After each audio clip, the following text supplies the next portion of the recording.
Hello friends, welcome to my YouTube channel. আজকে আমরা যে বিশ্বের ইতিহাস পড়ছিলাম সেখানে মধ্যযুগে যে সিরিজ করছি সেখানে যে টপিকটা আলোচনা করব সেটা হচ্ছে ফ্রাঙ্কদের রাজকীয় বৃত্তান্ত।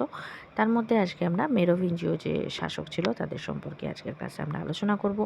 তো ভিডিও স্টার্ট করার আগে বলি, যারা চ্যানেলে ফার্স্ট টাইম ভিজিট করছো তারা কিন্তু অবশ্যই চ্যানেলকে সাবস্ক্রাইব করো, কারণ এই চ্যানেলে হিস্ট্রির কিন্তু সমস্ত টপিক ধরে ধরে করানো হয়, শুধুমাত্র কম্পিটিটিভ এক্সামের জন্য নয়। তার পাশাপাশি স্কুল কলেজের সিলেবাসগুলোকেও কিন্তু একই সাথে সবই কম্বাইন করে সমস্ত সিলেবাস কভার করা হচ্ছে। তাহলে প্রত্যেকটা যে যাই এক্সামের জন্য প্রিপারেশন করো না কেন, তাদের জন্য কিন্তু প্রত্যেকের জন্যই এখানে কিছু না কিছু মেটেরিয়াল রয়েছে।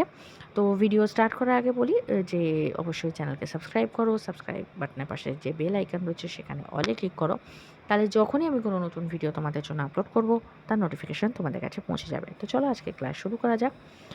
এর আগে তো আমরা ফ্রাঙ্কদের উত্থান এগুলো দেখেই নিয়েছি, এবার ফ্রাঙ্কদের রাজকীয় যে বৃত্তান্ত সেটা আমরা দেখব।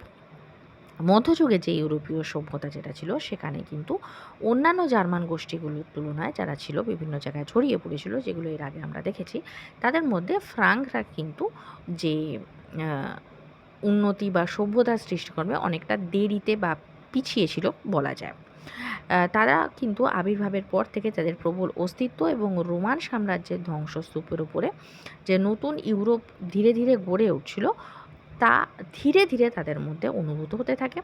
তাই তারা প্রাচীন গলের যে অংশে তারা প্রধানত বসতি স্থাপন করেছিল সেটাকে সেই হিসেবে তাদের ফ্রাঙ্কিয়া বলা হতো, এবং এই ফ্রাঙ্কিয়া শব্দ থেকে কিন্তু ফ্রান্স নামটি উদ্ভব হয়েছে। এবং তাদের উদ্যোগ ও কর্মতৎপরতার জন্যই কিন্তু মধ্যযুগীয় ইউরোপে একটা প্রাণবাহের কেন্দ্র হয়ে ওঠে। এবং তাদের অন্যতম শাসক যিনি ছিলেন শার্লামেন, তিনি তার যোগ্যতার দ্বারাই এক সুবিস্তীর্ণ অঞ্চলে এক সুষ্ঠু সাম্রাজ্যের সৃষ্টি করেন। এবং ইতিহাসে অধ্যায় বা ইতিহাসের পাতায় তিনি কিন্তু তার নাম এবং তার রাজত্বকালের যে একটা অধ্যায় সেটাকে কিন্তু স্বর্ণাক্ষরে লিখে দেন। এই ফ্রাঙ্কদের উত্তরপুরুষরাই কিন্তু পরবর্তীকালে ফ্রান্স এবং জার্মানি শাসন করেছিল। ফ্রান্সে ফ্রাঙ্করা শাসন করেছিল 987 খ্রিস্টাব্দ পর্যন্ত এবং জার্মানিতে করেছিল 911 খ্রিস্টাব্দ পর্যন্ত। তো কিভাবে ফ্রাঙ্কদের উত্থান হয়েছিল সেগুলো তো দেখেছি, সেগুলো একটু শর্টে দেখে নেব। এবং তার ফলে এদের মধ্যে দুটো বংশ কিন্তু বেশি রাজত্ব করেছিল বা এরাই মূলত ভূমিকা নিয়েছিল উল্লেখযোগ্য। তার মধ্যে ছিল মেরোভিঞ্জীয় এবং ক্যারোলিঞ্জীয়। আজকে আমরা যাদের সম্পর্কে দেখব সেটা হচ্ছে মেরোভিঞ্জীয় শাসকগণ, এবং পরবর্তী ক্লাসে কিন্তু আমরা যেটা আলোচনা করব তাদের নিয়ে সেটা হচ্ছে ক্যারোলিঞ্জীয় শাসকগণ। তো ফ্রাঙ্কদের উত্থান একটু শর্টে আবার দেখে নিই। ফ্রাঙ্কদের যে গোষ্ঠী প্রথম শাসন কাজে দায়িত্ব গ্রহণ করেছিল তারা অন্যতম আদি পুরুষ যাকে বলা হচ্ছে যে মেরোভিয়াস ছিলেন, এবং তার নাম অনুসারেই কিন্তু যে বংশ পরিচিত হয়েছিল সেটা মেরোভিঞ্জীয় নামে পরিচিত হয়েছিল। এবং এরাই ফ্রাঙ্কিয়া যে রাজত্ব করেছিলেন কিন্তু মূলত 482 থেকে 751 খ্রিস্টাব্দ পর্যন্ত। শাসনের ব্যাপারে মেরোভিঞ্জীয়রা দক্ষিণ অঞ্চলে রোমান ঐতিহ্যের যে শেষ অবশেষ ছিল সেটা গ্রহণ করেছিল, এবং অভিজাত রোমক এবং গলদের সাহায্য কিন্তু তারা নিয়েছিল। এদের তুলনায় কিছুটা ক্যারোলিঞ্জীয়রা একটু আলাদা ছিল। তারা জার্মান জাতির সহজাত বলিষ্ঠতা এবং মৌলিকতা রক্ষতায় তারা বেশি আগ্রহী ছিল। এই ক্যারোলিঞ্জীয়রা শাসন করেছিল কিন্তু মূলত 751 থেকে 899 খ্রিস্টাব্দ পর্যন্ত। চার্লস মার্টেল দ্বিতীয় বিপিনের অবৈধ পুত্র এবং প্রসিদ্ধ তুরের যুদ্ধে আব্দুর রহমানের আরব সেনাদের পরাজিত করেন, এবং ইসলামের অর্থাৎ পশ্চিম ইউরোপের যে ইসলামের যে পথ সেটাকে তিনি অবরুদ্ধ করেছিলেন। এবং প্রধানত তার নাম থেকে শার্ল বা কার্ল থেকে এই ক্যারোলিঞ্জীয় নামটি কিন্তু উত্থান হয়েছে।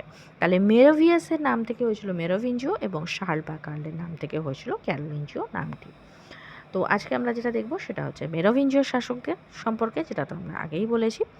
তো মেরোভিঞ্জীয় শাসকদের মধ্যে সবথেকে বেশি মানে উল্লেখযোগ্য আছেন বলা যায় যে চেডরিকের পুত্র ক্লোভিচ বা ক্লভিস বলা যায়।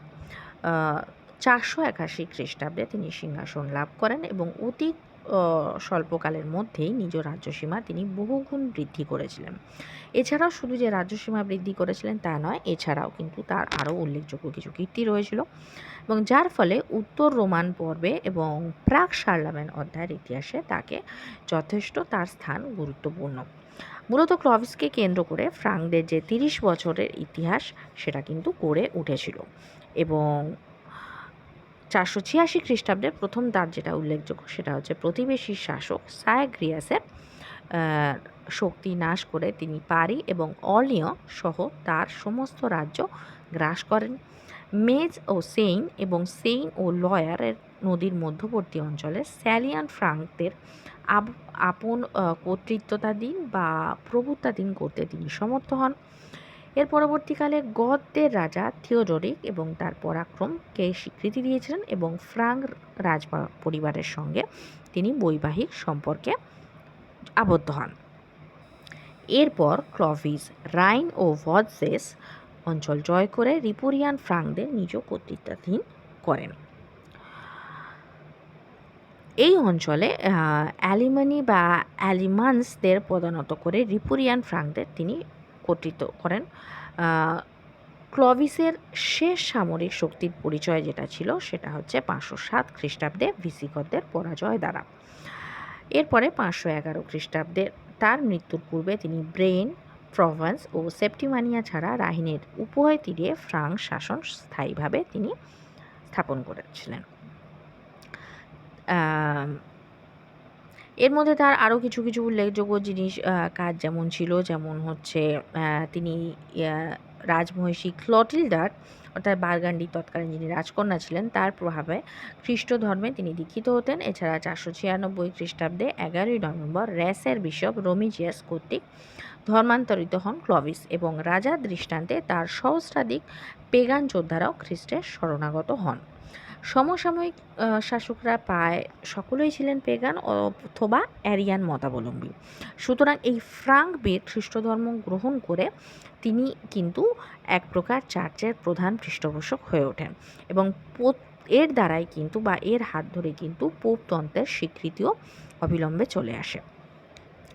এই হিসেবে বাইজেন্টাইন যিনি সম্রাট ছিলেন তিনি ক্লভিসকে প্যাট্রিশিয়ান ও কনসাল রূপে স্বীকৃতি দেওয়ায় রোমান প্রজাপুঞ্জের চোখেও তা শাসনের বৈধতা স্পষ্ট হয়ে ওঠে, এবং 500 এইভাবে তিনি কিন্তু একে একে কী বলবো ভিসিগত শাসক এবং ব্রেন, প্রভান্স, সেপ্টিমানিয়া ছাড়াও রাইনের উভয় তীরে শাসন প্রতিষ্ঠা হয়, এবং চার্চের আশীর্বাদ বিশ্ব জাতীয় সংহিতিতে বলিয়ান ফ্রাঙ্করা এইভাবেই কিন্তু অনাগত দিনে তাদের উল্লেখযোগ্য ভূমিকায় উপযুক্ত হয়ে ওঠেন।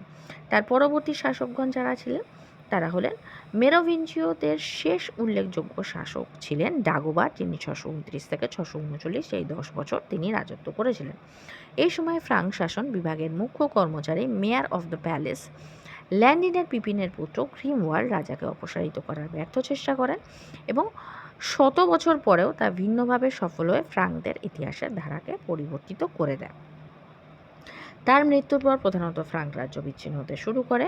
অস্ট্রেসিয়া, নিউস্ট্রেসিয়া, বারগান্ডির উপর মেরোভিঞ্জিয়দের যে নিয়ন্ত্রণ সেটা ক্রমশ শিথিল হয়ে পড়ে, এবং এক সময় রাজা কিন্তু অভিজাতদের ক্রীড়নকে পরিণত হন, এবং এর দ্বারাই কিন্তু মেরোভিঞ্জীয় শাসনের অবসান ঘটে, এবং এরপরে পিপিন দ্য ইয়াং আস্তে আস্তে সমস্তগুলো দখল করতে থাকেন, এবং এই পতনের হাত ধরেই কিন্তু ক্রমশ ক্যারোলিঞ্জীয় শাসনের উত্থান শুরু হয়, এবং ক্যারোলিঞ্জীয়দের শাসকদের বা শাসনের কীভাবে উত্থান শুরু হয়, শার্লামেনের কী কৃতিত্ব ছিল, এগুলো সবই আমরা এর পরবর্তী ক্লাসে একে একে করব।